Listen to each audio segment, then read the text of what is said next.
Good morning, this is JJ Bebb with Corner Post Crop Insurance again. I'm here north of Chautauqua, Kansas, here in Lebec County. We're in the far southeast corner of Kansas, pretty much almost to the Oklahoma line. I'm with Zach Foster with 3F Farms, planting corn down here in, is this considered creek bottom? Yes. Okay, this is kind of creek bottom on Lebec Creek. We're going to have a little progress report from them. So Zach, how's planting going? It's going. We're about 2/3 done. If the rain will hold off this afternoon, this evening, which it doesn't really look like it's going to, we'd probably wrap up this weekend. Okay. So how many acres are you guys shooting for? We're shooting for around 2,400. Okay. No problems, really? I mean, everything's winning pretty good so far for you? So far, so good. I mean, run-of-the-mill, daily knick-knack stuff, but nothing major. Everything's kind of went on without a hitch. Yeah. So would you consider this a normal planting window for you guys, or? Yeah, we like to get started around April 1st, so this is about ideal for us. Okay. It's definitely been a lot bigger window than we've had in the last couple of years. Yeah. What's been the biggest challenge for you guys in the last, year and a half, 2 years? Weather, obviously, probably. Weather's been the big deal, and just having the time to get it done. Last couple of years, I think I planted more at night than I did during the day, because you was using most of your daylight to kind of scratch the ground and get it open and dried out. It's been a lot easier going this year. Yeah. What kind of maturity do you guys plant? What's the range? This year we're planting a range from 100 day on our upland, and we're planting our fullest season corns 117 day that we'll put out in the river bottom east of Chautauqua. Okay.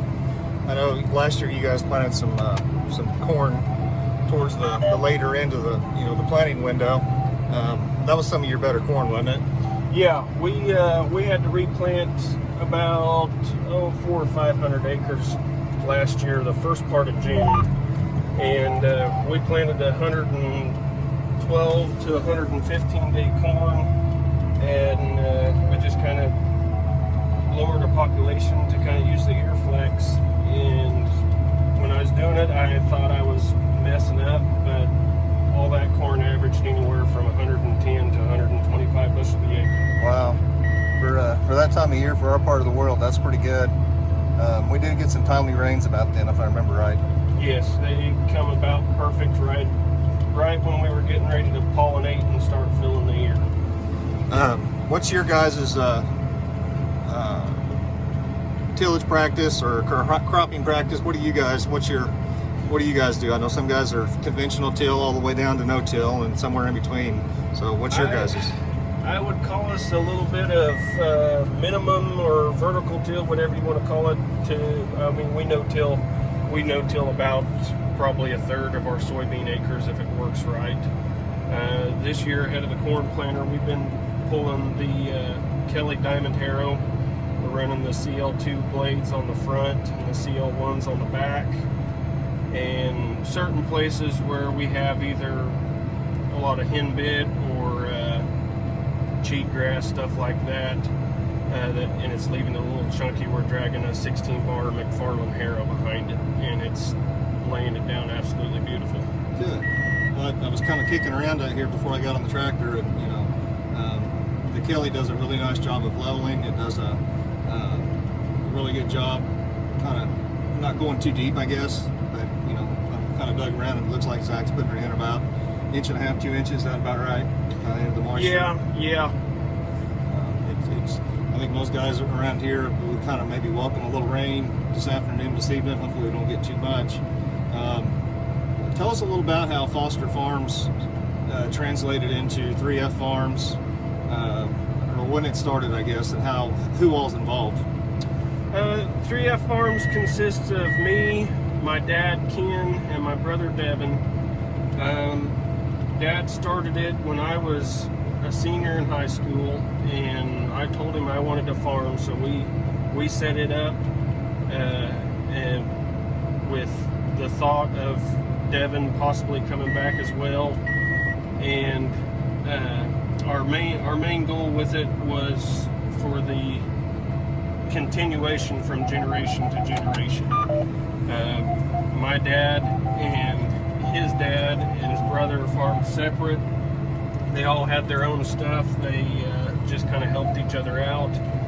And when Grandpa passed 4 years ago, it made that transition from all of his stuff to my dad and my uncle, just kind of like, well, what do we do with it? So we set 3F Farms LLC up with the thought that, you know, that transition from generation to generation is just a little bit more smooth. As Dad gets older and starts cutting back, he can just kind of start spreading it equally. Yeah, you guys have done a good job of planning, thinking for the future about bringing the next generation in. For those of you who don't know Zach, he's recently a new dad. Congratulations on that. Thank you. He's getting lots of sleep at night. His wife Alicia is an amazing mother, so yeah, she's taking care of everything for him. We just have to make sure we're covering all the bases here. Yep. But it's been fun to know these guys. I've known these guys a long time. We call them family friends. They do a great job of farming. They farm in Cherokee County as well as Labette. What's the thoughts on beans? When we think we might jump in on that game?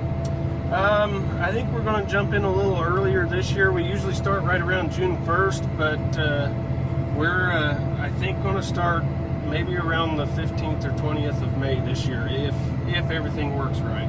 Okay. What maturity do you guys kind of like to play with? Are you still in that mid to late 4 up to an early 5? Or? We're a late 4 and early 5. Okay. We kind of like planting the early 5 out in the river bottom, and just because it gives us a little more time to get to them, a little more standability in the fall. Our river bottom is about 20 miles from our home headquarters, so we kind of like to work from home out to that direction. So we kind of plan our planting accordingly. We planting late 4 right around home, and then like I say, an early 5 out in our river bottom. Yeah. You're primarily the planter man, correct? Yes. What's the role of your dad? Dad, he's flexible. He does about whatever he needs to do.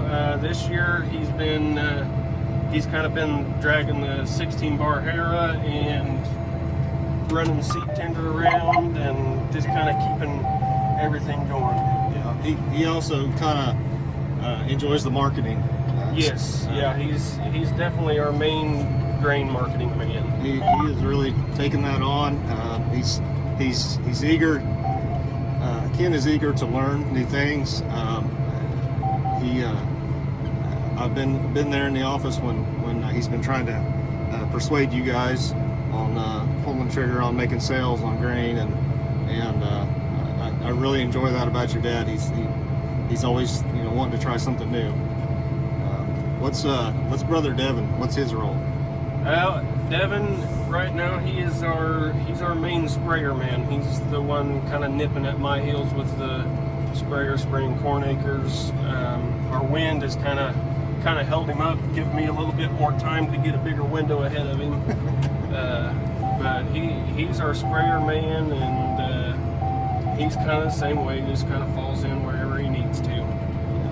You guys have a little bit of livestock as well. You've kind of dialed that back in the last few years, but I think you and Devin are the ones that primarily have some livestock now, right? Yes. Devin and I both got a few cows, I guess, just to keep us busy in the wintertime. Like you need anything else to do. Right. What's obviously we're on the green tractor and the green planter here today, but what's your guys' machinery plan or outlook or thoughts on machinery? As far as, well, I mean, everybody's got a brand preference or the reason they run stuff, or you guys are running a little bit bigger machinery because you're doing a little bit more minimum till. The sprayer and the planter obviously is probably the two most important pieces of machinery this time of year. I think that's kind of where I was, I guess, thinking about that is, you know, where you guys.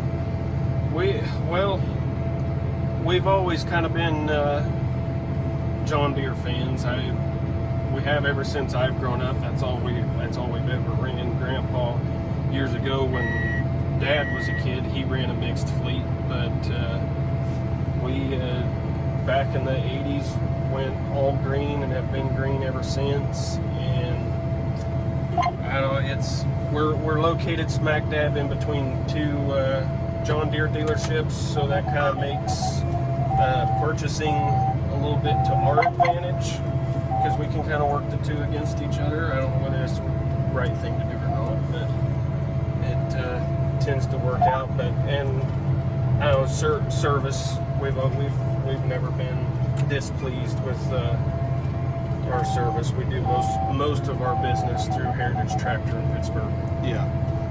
Like I say, there's no right or wrong equipment. It doesn't seem like it's whatever works for you. Yeah, absolutely. And there's different things that are pros and cons to every brand in different locations for sure. But like I say, everybody's got a preference. You guys are kind of leaning more towards that no-till, minimum till. It seems like more and more all the time. Mm-hmm. Is that a yield thing, or is that a cost on the input side of things, or? Originally, it was our main goal was cost and time. We were looking. We were running a Landau VT and working a lot more ground than we are now, and just wear and tear on that, cost of the tillage equipment. So our main goal for no-till was to just try and save some cost per acre on fuel, on parts, and that's one of the reasons why we went to the Kelly Diamond Harrow. Was there's hardly any maintenance on it. I mean, chain tension and making sure your tires are aired up is about it. Have you noticed in our part of the world down here, with people that aren't from our area, we tend to get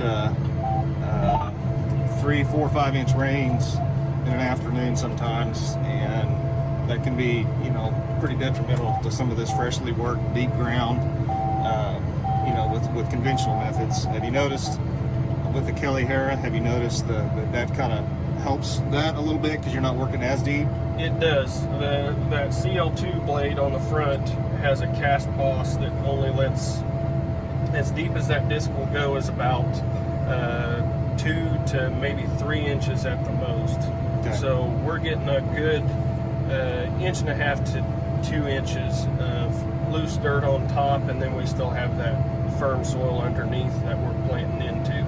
Yeah. So I'm not I've got plenty of loose dirt to cover my seed up, fill my trench, and I'm not worried about a gapped trench or anything like that. And like you said, if we get one of those heavy downpour rains, I don't just have a big fluffy marshmallow that it's going to wash and turn into a giant slab of concrete.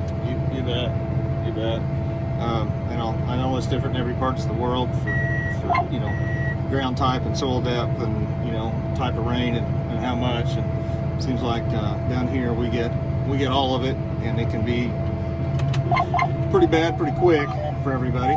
But we just wanted to give a report down here, and like I say, we're in far southeast corner of Labette in southeast Kansas today with 3F Farms and Zach Foster. So we'll be bringing you another one here today shortly. Thank you.